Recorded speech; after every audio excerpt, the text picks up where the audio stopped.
De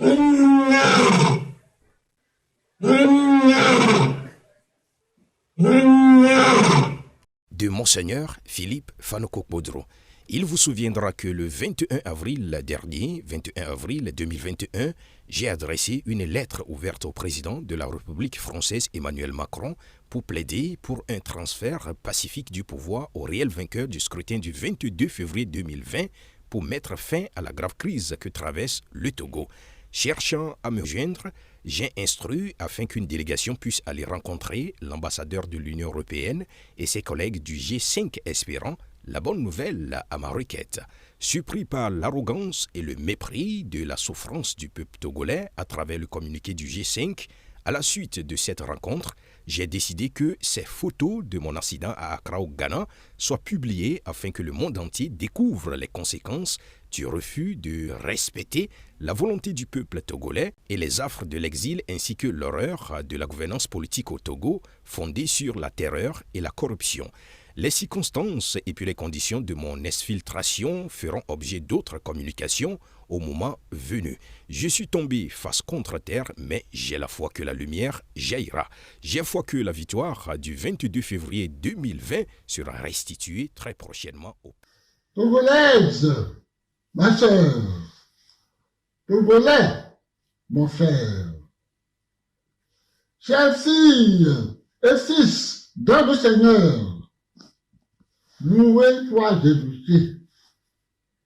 J'ai eu vent de vos réactions multiples et diverses concernant les images qui circulent sur les réseaux sociaux, les images de mon visage ensanglanté.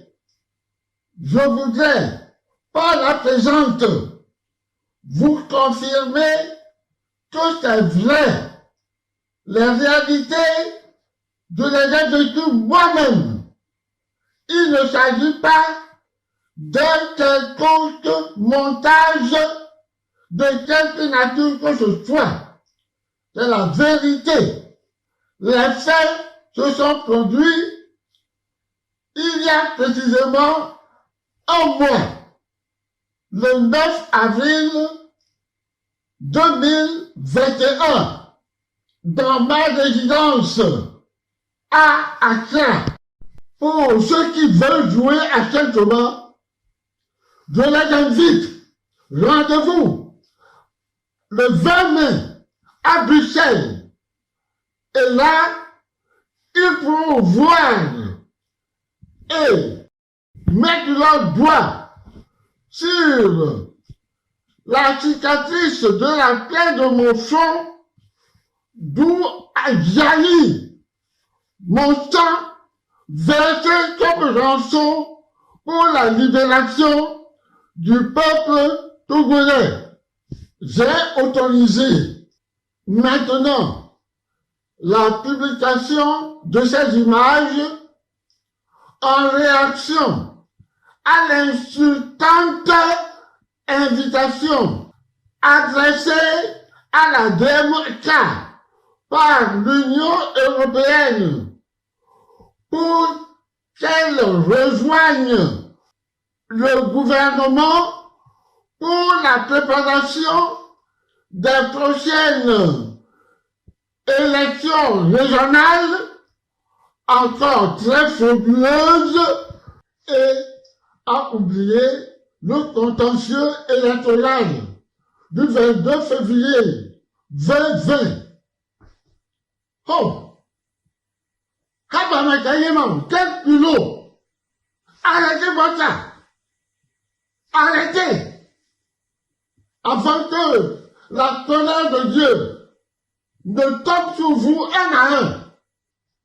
Vous avez compris? S'agissant des allégations d'Anani FIFA rendant responsable mon assistant de la mort de Foussena, oh! Comment pourrais-je être présent à l'enterrement de Madame Foussena quand moi-même en cette période-là, j'étais cloué au lit, entre la vie et la mort. Comment pourrais-je, en cet état, aller à l'enterrement de cette dame? Eh bien, Anani Sifa, parlez de ce que vous savez avec vérité.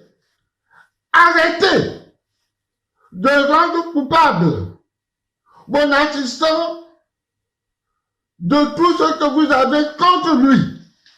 Moi-même, en ce moment-là, je ne pouvais même pas sortir de ma chambre. Togolaise, ma soeur. Togolais, mon frère. Chers filles et chers fils dans le Seigneur, en attendant de vous retrouver à Bruxelles le 20 mai 2021, je vous donne ma paternelle bénédiction. Que Dieu Tout-Puissant vous bénisse, le Père et le Fils et le Saint-Esprit. Amen. Et autoriser maintenant la publication de ces images en réaction à l'insultante invitation adressée à la DMK par l'Union européenne pour qu'elle rejoigne le gouvernement pour la préparation des prochaines élections régionales encore très frauduleuses et à oublier le contentieux électoral du 22 février 2020. Oh! Quel culot! Arrêtez votre ça! Arrêtez! Afin que la colère de Dieu ne tombe sur vous un à un. Je vais conclure. Cependant, Monseigneur Fanoko Philippe Podro, c'est vous, c'est sous votre présidence que s'est déroulée cette conférence nationale. Pendant des jours et des semaines, vous avez conduit ce peuple qui s'est cherché pendant de si longues années aux portes de son avenir.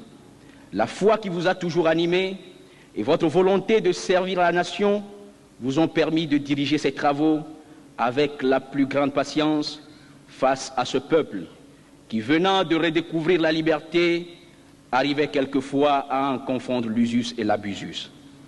La conférence nationale, et par-delà elle le peuple togolais tout entier, voudrait vous exprimer ici leurs sincères remerciements, tout en vous demandant d'avoir encore la disponibilité, la persévérance et le courage nécessaires pour aboutir dans la mission que vous aurez à accomplir à la tête du Haut Conseil de la République.